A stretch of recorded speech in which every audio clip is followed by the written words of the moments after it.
안녕하세요. 맥킨의 지혜투자클럽입니다. HLB의 리보세라님, 높은 효능과 부작용이 낮아서 이 폐암 쪽에서도 병역요법 긍정적인 어떤 발표 소식이 났죠. 장중 투자 전략까지 한번 살펴보도록 하겠습니다. 자, 어제 제가 이제 유튜브 영상에서 이 세계 폐암 학회 브리지 바이오 테라피틱스 관련해서 이제 리보세라님 관련되는 부분들도 다음 달 학회 발표 소식이 있다 이런 말씀드렸는데, 오늘 국내 기관에서는 미디어에서는 아침에 이제 이 소식들이 전해졌죠. HLB 리보세라님 세계 폐암 학회에서 비소세포 폐암 관련해서 병용 결과를 발표한다 소식입니다. 이 다음 달 이제 오스트리아 이제에서 개최되는 세계 최대 규모의 학술대죠. 세계 폐암학회 관련해서 발표 소식인데요.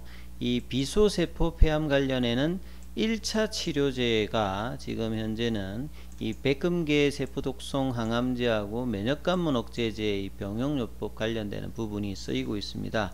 사실 이제 항암제 역사를 보면 1950년대가 보통 이제 수술 관련되는 부분을 하고 1960년대가 이 방사선 치료를 하고요. 1970년대에 이제 주목나무로부터 이제 케미칼 쪽에 세포독성 항암제가 이제 막 개발이 되었습니다. 근데 1980년대 이후에 좀 뜸하다가 1990년대 이후에 나왔던 게 이제 표적 항암제입니다.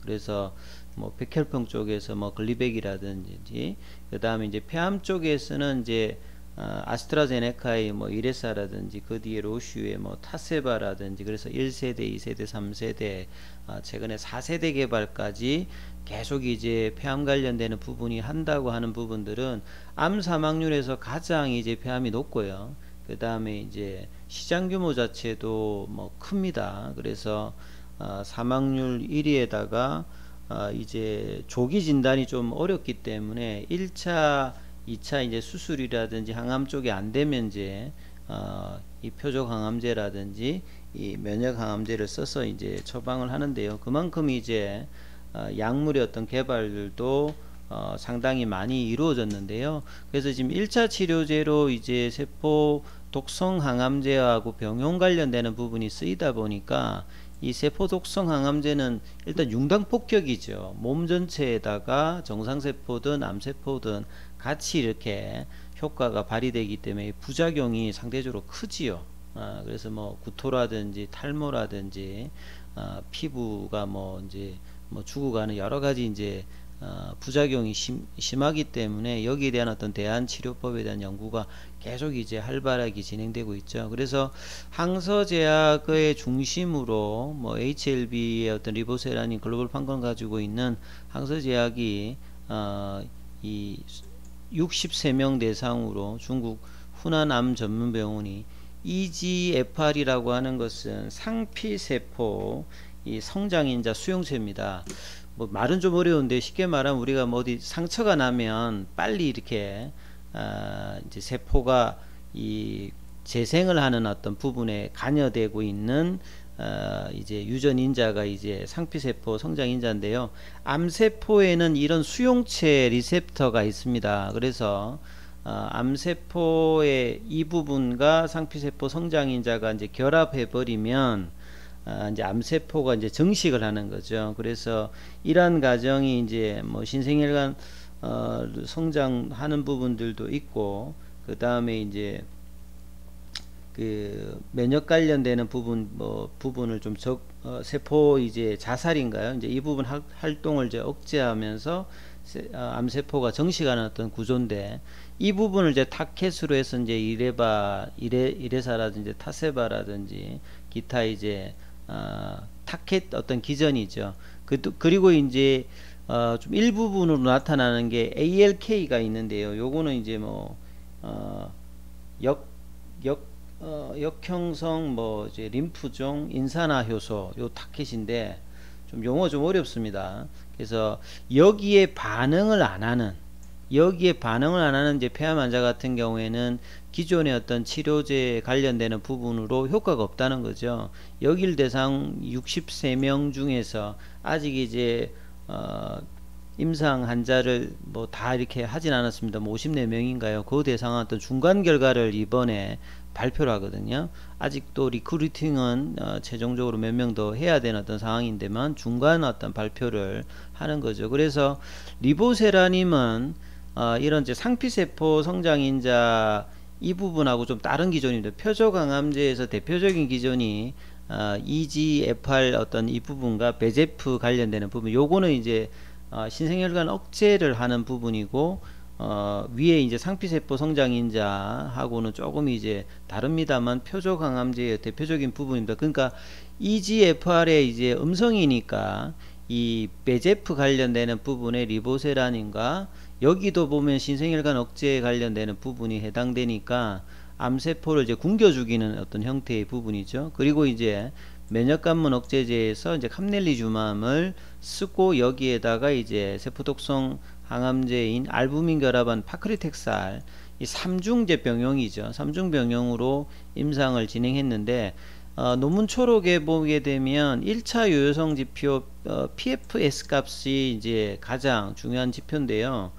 뭐 과거에 이제 키트루다 사례들을 조금 보면 PFS가 여기는 지금 이제 한 10개월 정도 나왔지 않습니까? PFS 값이 키트루다 같은 경우가 한 5개월 정도 되거든요. 그러면 이 1차 요성 지표의 이 중간값, 뭐 중간 결과입니다만 상당히 양호하게 나온 겁니다. 이상이지만. 그래서 1차 요성 지표의 데이터 10개월 자체가 상당히 우월하게 나왔고요. 2차 이제 요성 지표인 이 ORR 같은 경우에도 보시게 되면 이 71.1%가 나왔기 때문에 상당히 높게 나왔습니다. 보통 이제 이 폐암 같은 경우에도 보면 과거에 보면 ORR 같은 경우가 기존의 어떤 약물들 자체는 뭐 10% 이내밖에 안 나왔고, 이제 후속에 나왔던 게 이제 뭐 20% 넘게 나왔는데, 이번에 이상에서 요성지표에서 수치 데이터는 지금 났습니다만 원체 이 데이터들이 좀 좋게 나왔다는 거죠. 그래서 3상에 대한 어떤 기대감도 있고 최종적인 어떤 이상의 어떤 결과의 어떤 기대감이 있는 상태의 어떤 데이터다, 이렇게 좀 이해를 할 수 있죠. 그래서 세포독성 항암제, 표적항암제, 면역암제를 모두 병용했는데도 부작용도 그렇게 지금 높지 않기 때문에 상당히 데이터가 지금 좋게 나왔다는 거죠. 이 부분에 대한 어떤 이해를 좀 살펴보시면 좋으실 것 같습니다. 그래서 이 관련되는 기사가 많이 났죠. 그리고 지난번 이제 작년도에 이제 학회에서도 EGFR 여기 양성 환자를 대상으로 이제 91명의 이제 리보세라님하고 캄넬리주맘의 병용, 그러니까 이제 항서제약이 이제 폐암 관련되는 부분에서 여러 지금 임상이 진행됩니다. 리보세라님하고 뭐 캄넬리주맘도 있고요. 그 다음에 리보세라님하고 뭐 이레사 관련되는 부분들도 있는 것 같고, 여러 이제 임상이 진행되는데 여기에서는 또 완전간에도 나왔고, 여기도 보면 이제 OS 값, 보통 이제 항암제에서 가장 많이 이제 전통적으로 하는 게 OS 값인데, OS 값도 이제 20개월 정도. 표적항암제 같은 경우에는 보통 이제 근원적인 어떤 이제 치료보다는 이 삶의 질을 어떤 연장시킨다든지 뭐 이렇게 그 연장을 이제 주로 하는데요. 완전간에도 이렇게 나왔기 때문에 상당히 뭐 효과적인 어떤 부분이 나왔죠. 그리고 이제 항서제약의 이제 파이로티닙 관련되는 병용 임상에서도 질병 이 조절 관련되는 부분에서도 100% 정도가 나왔기 때문에 이제 완전 간에 부분 간에 그 다음에 이제 안전병변을 통해서 상당히 이 부분이 약물이 반응을 보인다는 거죠. 그리고 파이로티닙 같은 경우에는 이미 2020년도에 HLB 생명과학이 항서제약으로 국내 이제 독점 권리를 확보했던 저분자 한물질입니다. 그래서 이제 한국, 미국, 중국 13국에서 2차 치료제로 3상이 또 진행 중인데요. 그래서 이상에서 암세포 감소 관련된 어떤 데이터 확인들이 되었기 때문에 사실 HLB 입장에서는 리보세라님이 글로벌 임상을 통해서 이미 이제 간암, 간세포암 관련되는 부분, 선양 남성암, 그리고 위암, 그리고 이제 글로벌 판권을 가지고 있으니까 항서제약에서 진행하고 있는 이런 어떤 폐암 관련되는 부분에서도 여러 지금 효과가 확인되고 있기 때문에 상당히 이제 이런 후보 물질의 단독이든 병용이든 같이 어떤 정대는 계속적으로 지속적으로 결과를 내고 있다. 이렇게 보실 수 있죠. 그래서 이제 그 관련되는 기사들이 이제 계속 나왔다는 부분이고, 앞서 이 데이터가 기승인되어 있던 제품 그 약물에 비해서도 데이터가 이번에 이상해서 중간 결과였던 데이터 상당히 이제 우월하게 지금 나왔다. 이렇게 판단하시면 될 것 같습니다.